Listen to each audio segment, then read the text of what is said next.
الوحش اللي قدام حضراتكم ده طلوقة عملاقة من ذكور سلالة البراون، ارتفاعه يعدي المترين، قوي وعنيف وما ينفعش معاه الهزار، والتعامل معاه لازم يكون فيه خبرة وحذر. أما اللي بعده فهو عجل طلوقة الهولشتاين، عامل اللي عليه وزيادة في تحسين إنتاج ثروتنا الحيوانية المنتجة للألبان. أما الوحش الذهب ده فهو طلوقة الشاروليه الفرنسي، أغلى سلالة لحوم في العالم. كمان الوحش ده هو طلوقة الأنجوس، وفي منه الأسود والأحمر، واللي جنبه طلوقة الليموزين، والسلالتين جبارين، وأشهر مطاعم العالم بتتباهى بأن عندها لحوم الأنجوس والليموزين وقطعياتهم المميزة. كمان في طلايق المونبليار والسمنتال والجاموس الإيطالي المحسن، ودي سلالات ممتازة ومزدوجة، يعني ترمي لحم وتديك لبن. كل السلالات الرهيبة دي موجودة في مزرعة مركز التلقيح الاصطناعي في العامرية بمحافظة اسكندرية بعدد 61 طلوقة، منها 42 طلوقة شغالة أو بيجمعوا منها السائل المنوي، و19 طلوقة تحت التربية والتأهيل، ولازم نرعاها بيطرياً وغذائياً وصحياً عشان هي أملنا في تحسين ثروتنا الحيوانية سواء المنتجة للألبان أو اللحوم، لأننا بنلقح البقر الخليط بالسائل المنوي اللي بنجمعه من الطلايق، وده بيضمن لينا إنتاج ولدات إنتاجها مرتفع من الألبان، ومعامل تحويلها الغذائي ما يقلش عن 1.5 كيلو يومياً. وبالمناسبة مركز التلقيح الاصطناعي بالعامرية اتطور تماماً، والدولة وفرت ليه أحدث معدات في العالم، والنهاردة طاقة المركز ارتفعت ل200 ألف جرعة تلقيح، وهتتضاعف في عام 2024 وهتوصل ل400 ألف جرعة، وصولاً ل600 ألف جرعة في 2025. وإن كانت طاقته النهاردة لو توفرت الطلايق توصل ل1,000,000 جرعة، وكلها محجوزة، مفيش أنبول واحد بيفضل أسبوعياً، والسعر 40 جنيه للأنبول الواحد. بجد المركز بقى يفرح فعلاً، والطلايق أوزانها معدية الطن مستريح، وحالتها الصحية فوق الممتازة، وتكوينها الجسماني والعضلي رهيب، والجمع للسائل المنوي 2 في الأسبوع من الطلوقة الواحدة، ومش ملحقين على طلبات المربين والملقحين. تعالوا نقابل المهندس سامح أحمد سليمان، مدير مركز التلقيح الاصطناعي في منطقة العامرية. زرنا حضراتكم قبل كده قبل التطوير، النهاردة تم تطوير، إضافة معامل جديدة، معدات جديدة، طلايق جديدة، صح ولا لا؟ تمام. النهاردة عندنا 7 8 10 سلالات من أفضل سلالات العالم في الطلايق. تمام. عملنا إيه في هذا المركز؟ كيف تم تطويره؟ احكي لنا بالراحة. احنا من حوالي 2 كده باخر زياره لحضرتك لينا كنا عاملين في خطه تطوير المركز ان احنا نبدا نحدث المعمل بمعمل جديد، فقدرنا جبت معدات كامله جبنا جديدة. معدات جديده بالكامل، يعتبر احدث معدات في العالم. واحنا يعني مبدئيا اقل حاجه ان شاء الله هنضاعف انتاجيه المركز السنه دي، وبرضه في خطتنا ان احنا هنزود عدد البوكسات بتاعه الطلايق عشان نزود عدد الطلايق عشان نقدر نجيب اكتر من 600 الف جرعه. طيب بنجيب بقى الطلايق دي ازاي؟ بنربيها ازاي؟ بنشغلها ازاي؟ نقدر ناخد منها السائل المنوي ازاي؟ ايه المصدر اللي يجيب الوحوش دي؟ احنا حضرتك بنبدا من الطلايق دي، بنبدا بالاتصال مع المزارع الخاصه زي مزرعه ملكيز، بناخد الولادات من الطلايق بتاعتهم مع الامهات اللي عاليه العجول الذكور بناخدها عمر يوم، نبدا بقى نشتغل عليهم فطام لغايه لما يوصلوا لوزن 150 كيلو، بياخدوا تحصيناتهم وكل الحاجه بالاشراف البيطري الكامل هناك. انت بتاهل لطلوقه؟ بنأهل لطلوقه، بعد ما يوصل وزنها ل 150 كيلو نبدا بقى ناخدها عشان تبدا تتدرب في المركز. ايه الاساس اللي بيقول ان ده ينفع او ده لا يجوز استخدامه كطلوقه؟ بنبدا نقيس معدلات التحويل بتاعه النمو، لو الغذائي يعني جسمه بيزيد كل قد ايه؟ بيزيد قد ايه يوميا. احنا بنوزن كل 15 يوم ونقيس معدلات التحويل بتاعتها وشكل الجسم وعرض الجسم وطول القوائم وحجم الخصيه في مستوى العمر. لو هي قياسيه بالنسبه للطلايق بندخل الطلوع ده كايه في مقاييس عالميه للحيوانات دي، صح؟ طبعا للطلايق في مقاييس بنقيس عليها المعدلات مظبوطه بيخش كطلوع. نبدا ندخله بقى تدريب لمده 2 3 شهور بحيث ان احنا نقدر يبقى سهل قوي في موضوع عمليه الجمع، وان يخش صاله الجمع. ده على وزن من 450 ل 500. نبدا نعمل له بقى برنامج ان هو يبدا يجمع جمعتين في الاسبوع، وبعد كده 3 جمعات في الاسبوع، 4 جمعات، لغايه لما نحصل بقى على كميه سائل منوي بتاعته تبقى منتظمه، مثلا يدينا من 7 ل 8 مللي في القصفه. نبدا وكثافتهم تبقى في حدود مثلا من 800 لمليار سبرم في الملي. ايوه، ما هو ده وحش. بالظبط حضرتك. نبدا بقى نخفف ونقدر نعمل جرعات نقدر نوزعها على المزارع. طب ده بالنسبه للهولشتاين، جبت منين البراون والانجوس والمونبليار والحاجات اللي موجوده؟ هو البراون والسيمنتال برضو بنقدر نجيبهم من مزارع. الانجس والشاروليه الذهب ده والسلات اللحم دي بنقدر ناخد من العجول المستورده اللي جايه، بناخد احسن صفات شكليه، مثلا بنشتري مثلا 5 6 10 ونبدا ننقي منهم ونشوف معدلات التحويل وكده. تسمح لك الشركات انك تدخل تنقي في المحاجر؟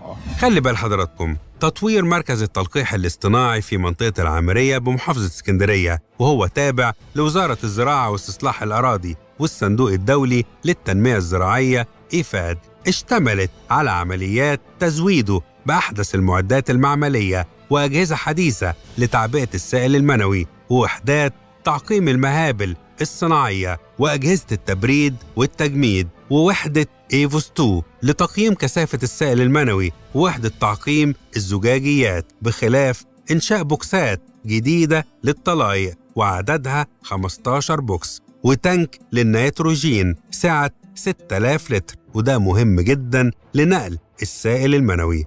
طب أنت دلوقتي بتعرف تجيب طلايق مستوردة من الانجوس والشاروليه والحاجات دي؟ المجموعه الاخرانيه دي، اصل الايام دي ما فيش تقريبا استيراد. احنا بقى لنا سنه ما جبناش لسه. سنه ما جبناش. طب زودنا عدد الطلايق بتاعتنا ازاي؟ ده احنا زودناها. احنا زودنا عدد الطلايق من السيمنتال والبراون والهولشتاين، انما طلايق اللحم اللي عندنا هي اللي موجود في مصر، المزارع موجوده في مصر. السلولات اللحم لسه عندنا العدد ثابت. انت ليه ما بتشتغلش عنايه الاجنه ولا تجيب من بره وانت اللي تنتج طلايق بنفسك؟ والله يعني احنا تاخد السائل المنوي وانت اللي تشتغل عليه والبويضات وتعيش. احنا عاملين بروبوزال صغير للمدير المشروع عندنا، وماشيين في الاجراءات ان احنا نقدر نشغل معمل من المعملين بتوعنا نقل اجنه بجانب التلقيح الصناعي، بس لسه قدامنا شويه. هو انت لو بقى عندك انا مثلا 150 200 طلوقه تقدر تعمل لنا ايه؟ هقدر اوزع الطلايق دي على انا اصدر. قول لي كده ان انا اصدر سائل منوي. نوزع الطلايق دي على مراكز زمايلنا الاخرى يعني، والوزاره انا سامع انها هتفتح مركز جديد في سوهاج. ده خبر، ده حلو ده. يعني سامعين ان هم ماشيين في اجراءات كده. وفي المنيا في حاجه برضه. فان شاء الله. او انتوا فتحتوا في المنيا تقريبا؟ احنا في المنيا بنعمل سب سنتر. في العدوى صح؟ في العدوى بنعمل سب سنتر عشان يخدم محافظات الصعيد.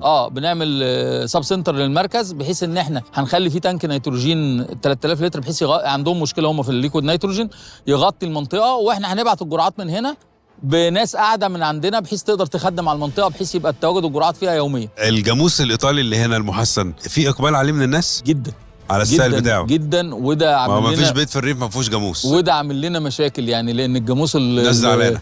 لا عاوزين على طول. انا بقول لك تزعل. واحنا بنحاول نزود اعداد الطلايق، بس هو الجاموس الايطالي بياخد وقت عقبال لما يجمع، يعني مدته ما بيجمعش، يعني مثلا ايه، ممكن الطلوقه يقعد لغايه لما يبقى عنده سنه و8 شهور، فالطلبات عليه ازيد من الوقت مش مساعدنا يعني. احنا عندنا 4 طلايق صغيرين حاليا ايطالي بنجهزهم انهم يبقوا طلايق، بس لسه شويه. من 2 سنين اتكلمنا في عمليه التطوير وان لازم نطور المعمل، والدوله استجابت الحمد لله، والوزاره ساندتك. لا هم مدينا برضه زي ما انت عايز. كل الناس بتساعدنا. احنا محتاجين بس الفتره اللي جايه نشتغل اكتر، ويبقى عندنا ممكن نزود عدد العمال عندنا، بس عشان ايه، في ناس بدات تكبر في السن، فعاوزين نعمل صف تاني، ده اللي هنحتاجه في الفتره اللي جايه. ده من اصعب الامور. التعيينات الجديده بالظبط، وعاوزين برضه فنيين اكتر. يعني انت هنا عندك نقص عماله؟ انا حاليا ما عنديش نقص عماله، بس هيبقى نقص عماله لما نزود الانتاج. تعالوا بقى نقابل الدكتور هاني درويش، المدير التنفيذي لمشروع الاستثمارات الزراعيه الممول من الصندوق الدولي للتنميه الزراعيه الإيفاد. اولا مبروك على التطوير، مبروك على الطلايق الجديده، مبروك على المعامل الجديده، كل ده مهم جدا لقطاع الانتاج الحيواني. خلينا نتكلم على رحله التطوير. اولا بدانا امتى المركز ده، وليه قررنا نطور هذا العام؟ المركز ده بدأ تقريبا 1977، وكان عبارة عن مجموعة من البوكسات، حوالي 10 بوكسات، وكان معمل واحد، وكان الإنتاجية بتاعته لا تتعدى بضع الآلاف من جرعات التلقيح الصناعي. قدرنا نزود عدد البوكسات، نوصل ل 65 بوكس طلايق، وكانت المشكله الثانيه ان احنا عن المعمل بقت كباستي بتاعته او السعه بتاعته انه ما يقدرش ينتج كميه الجرعات اللي اكتر من 200,000 جرعه في كان السنه. كام الاول يا دكتور؟ كنا بننتج اخر حاجه وصلنا لها 200,000 جرعه في السنه. فالحمد لله قدرنا ان احنا نجيب معمل تاني بتكنولوجي جديد يعتبر هو الاحدث دلوقتي في الشرق الاوسط. يمكن حضرتك شفت وصورت المعمل وشفت الاجهزه بتاعته.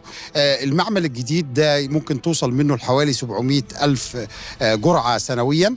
احنا ان شاء الله مستهدفين في اول سنه ان احنا نوصل 400,000 جرعه من المعمل الجديد، بالاضافه يعني 2024 ان شاء الله مركز ينتج 400,000 جرعه من المعمل الجديد، فهنوصل 600,000 جرعه سنويا. ما تقول لنا اهميته يا دكتور؟ ليه جايبين احسن طلاق في العالم وبنربيها وبناخد منها السيمن بشكل علمي جدا؟ كل الطلاق اللي عندنا الحمد لله محسنه وراثيا على اعلى مستوى، وتتميز بثلاث حاجات: ان في منها عالي الاضرار في اللبن، في طلوقه عاليه في انتاج اللحم، وفي طلوقه ثنائيه الغرض اللي هي بتديني اعلى انتاج لبن واعلى تحويل في اللحم. معدل انتاج البقره البلدي عندنا في مصر لا يتعدى ال 10 كيلو 10 12 يوميا، 15 كيلو يوميا.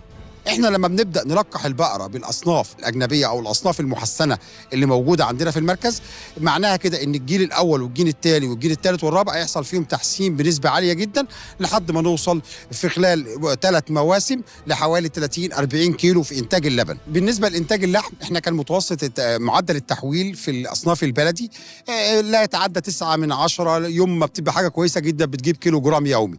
احنا عندنا اصناف ممكن توصل ل1.6 من 10 و1.5 من 10 معدل تحويل يومي. فبالتالي الفلاح لما يتم التلقيح الاصطناعي بتلك الاصناف المحسنه، معناها انه هيوصل ل1.6 من 10. لما تحسبهم بالسعر بتاعهم سعر اللحم، فده معناها انه هيكون في عائد اقتصادي كويس، هنغطي فجوه كبيره جدا من معدل انتاج من متوسط انتاج اللحم وانتاج اللبن في البلد. بالمناسبة، اختيار الطلوقة ليه شروط مشددة ودقيقة جدا لضمان نقاء السلالة وقدرتها على تحقيق الهدف من تربيتها، وهو استخراج السائل المنوي واختباره وتجهيزه لتلقيح الآلاف من الأبقار المحلية بهدف إنتاج أجيال محسنة في إنتاجية الألبان واللحوم. وممكن تطابق الوحوش اللي قدام حضراتكم في مواصفاتها، بداية من الجيل الثالث مباشرة، يعني توصل بإنتاجية الألبان لأكثر من 40 لتر يومياً، وبمعامل تحويل غذائي في عجول التسمين يعدي 1.5 كيلو جرام لحوم يومياً. السلالات دي المفروض إن احنا بنتم من خلال عمليات محسوبة سحب السائل المنوي منها عشان نحطه في كبسولات كده، صح كده؟ وبننقلها للمربين. تمام. اللي بيقوم بالعمليه دي مين؟ والملقح ده صفاته ايه عشان اتعاون معاه؟ وازاي ان انا اخد منه الجرعه ب 40 جنيه زي ما حضرتك بتديها له؟ تمام. انت بتديها له ب 40 جنيه، تمام. انا باجي اخدها ب 200 و250 ليه؟ الملقح ده بيتم تدريبه في محطة بحوث سخا، بيتم تدريبه لمدة 2 شهر 60 يوم، وبعد كده بنختار الأكفأ منهم واللي هو نجح في كل الاختبارات وبقى متمرس في الموضوع ده، وبنسلمه شنطة تلقيح صناعي وتانك نيتروجين لحفظ العينات، وبيكون موجود في كل قرية. حضرتك أثرت حتة إن احنا بنبيع العينة ب 40 جنيه والملقح بيبيعها من 150 ل 200 جنيه، لأن حضرتك الملقح 250 كمان. أنت لو ضفت عليها سعر النيتروجين وإن التلقيح الصناعي ما بينجحش من أول مرة، فالملقح بيلقح مرة و2 عشان يوصل لعملية التلقيح بنسبة 100%. طاقة التبريد والتجميد للسائل المنوي هنا موجودة داخل المركز تغطي 600,000 أو 700,000 زي ما حضرتك قلت. اللي موجودة داخل المركز تغطي 600,000. يعني نقدر نبرد ونجمده. نقدر نبرد ونجمده، ما عندناش أدنى مشكلة في الجزئية دي. احنا مخططين السنة دي إن شاء الله في لحد 30/6/24 يكون أضفنا كمان 13 بوكس جديد، بحيث إن احنا نوصل ل 65 و13 يعني 78 بوكس طلايع عندنا. دول إن شاء الله هيوصلونا ل 600,000 جرعة إن ما كانش 700,000 جرعة، لأن برضو العجل ليه معدل جمع شهري، ليه معدل حاجة كذا. احنا ما بنحاولش نجهدهم جامد في عملية الجمع عشان ما نأثرش على حيوية السيمنز. كل بنجمع السائل المنوي. احنا بنقول عليها مرتين أسبوعيا. احنا عندنا كم مركز تلقيح اصطناعي في مصر يا دكتور؟ القاهرة، العمرية، القاهرة، بني سويف تقريبا. ايوه. سخا. طاقتهم الإجمالية حوالي 1,000,000 جرعة. حوالي 1,000,000 جرعة. حوالي 1,000,000 جرعة. حوالي 1,000,000 جرعة. صح كده؟ احنا مع تطويرنا المليون دي هتبقى كام؟ احنا مع تطوير مركز العمرية هنوصل ان شاء الله ل1,500,000. ما تطمنا يا دكتور على مشروع الاستثمارات الزراعية سيل ده 93 مليون دولار.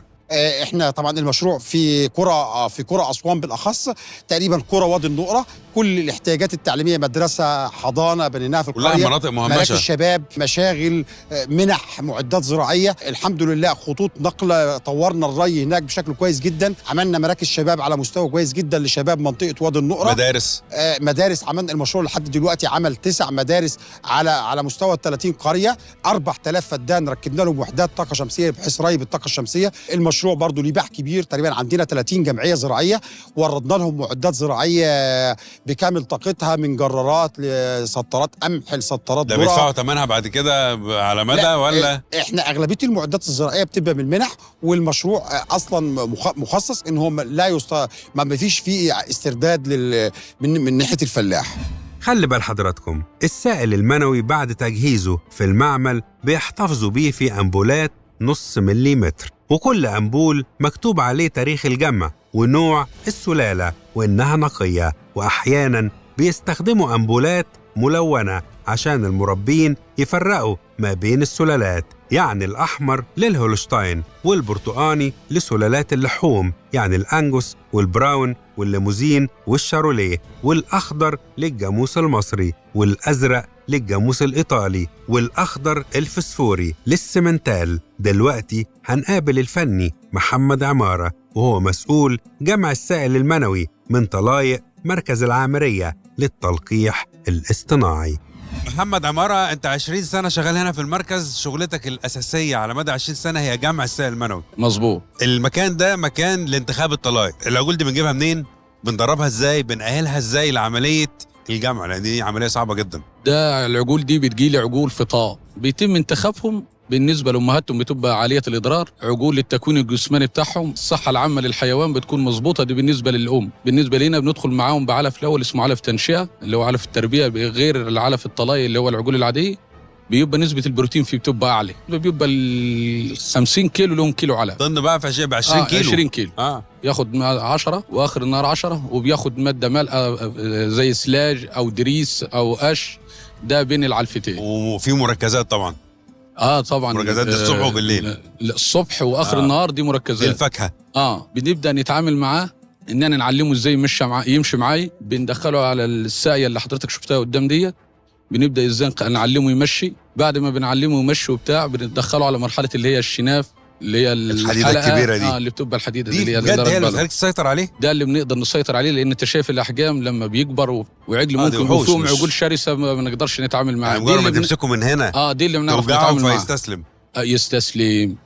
نبدا نتعامل معاه بيه. بعد ما بنطلعهم وننتخبهم بنوديهم صاله الجمع، بيتربطوا كده يترسم ويتفرجوا على العجول الكبيره اللي هي بتنط ديت وبنجمع منه. هم بيبقوا واقفين بس. انت عايز توريهم هو هيفهم الكلام ده؟ العجل بنوقفه، الناس نوديه صاله الجمع ونجيبه من الصاله ونوديه ونجيبه عشان هو يطمن لي وما يخافش وما يبقاش هاي. بنبداوا نجمعه منه كل عجل، نبدا ننططه الاول على الفاضي، يعني ما نجمعش منه، ما بنتدخلش بمهبل ولا بنتدخل بحاجه. دي اول مره يعني نخليه ينط المهابل الصناعيه. وانا واقف جنبه، ما بنتدخلش عليه خالص عشان هو ما يخافش مني. على ساعه ما نقرب المرحله اللي بعديه بنبدا بقى خلاص هنجمع منه، بنحضر المهبل وبنجمع منه. ساعه ما نجمع منه عينه واحده ونطلعها للباشمهندس سامح. كده نجحنا خلاص العجل لا دخل، هو بقى الباشمهندس سامح اللي يقرر. بعد لما يقيس الكثافه يقيس الكثافه ويشوف وبتاع، هل ده ينفع طلوقه ولا ما ينفعش. لو نفع طلوقه يبقى هو اترقى كده بقى طلوقه، بيتنقل لبوكس تاني ويتعامل بقى معامله الطلوقه وياكل علف طلايق خلاص بقى كينج يعني. او ينقل لمرحله تانية. مهمتك يوميا تاخد الوحوش دي وتدخل بيها المركز جوه عشان خاطر تجمع منها. الموضوع ده مش خطر عليك؟ لا، لان العجول دي ازاي معاها؟ لان العجول دي هي متعوده عليك للدرجه دي؟ العجول ديت بنتعامل معاها وهي صغيره، بيجي لي زي ما انت شايفه 150 كيلو. بنبدا نتعامل 7-8 سنين كل يوم شايفه بيكبر معايا. بنبدا نتعامل معاه وهو 150 كيلو لحد ما يوصل طنه 200 كيلو وهو معايا. فعشان كده هو بيكبر معايا، هو بيبقى ضار عليه. العجل بيجي الصبح بيدخل له العمال اللي هو هيجمع النهارده 20 عجل مثلا، بيدخلوا يهيئوهم ال20، يستحموا يحموهم ويظبطوهم قبلها بيوم. يبقى ال20 دول اللي هيجمعوا بكره، بيبقى هو جاي الصبح عارف انه هيجمع. العجل ذات نفسه مهيئ وفاهم انه هو هيجمع. بيبداوا الشناف اللي انت شفته ده، الحلقه الحديد ديت بيبدأ يمسكه منيه ويدخل الصالة ونكون محضر له بس هو ده لو عمل راسه كده هيطرده بره على الطريق الصحراوي. لا هو داخل يعني هو انا ماسك الحديده، لو عمل راسه كده خلاص لا، انا بقيت بره. الحديده دي بيركب لها حبل فيه وهو بيمسك بالحبل وبيمسك العجل. طب لما يكون في عجل شاي بتتعامل معاه ازاي؟ هو ممكن الشاي بعد الجامع، وده بنبقى عاملين حسابنا يعني معاه. بجد مركز التلقيح الاصطناعي في العامرية يفرح، وتطوره في الفترة الأخيرة يدينا الأمل إننا كدولة ممكن نضاعف إنتاجنا من اللحوم والألبان لو نجحنا في التلقيح الاصطناعي لكل ثروتنا الحيوانية. وده بيتطلب زيادة عدد الطلايق أولاً، سواء بانتقائها من المزارع المصرية المنتجة للألبان أو إلزام مستورد العجول من أوروبا وأمريكا اللاتينية بتوفير طلوقة أو 2 مع كل 1000 عجل استيراد، وتوزيعها على مراكز التلقيح الاصطناعي سواء في العامرية أو سخب كفر الشيخ أو معهد الأمصال واللقاحات في العباسية أو مركز التلقيح في بني سويف. الموضوع مش صعب.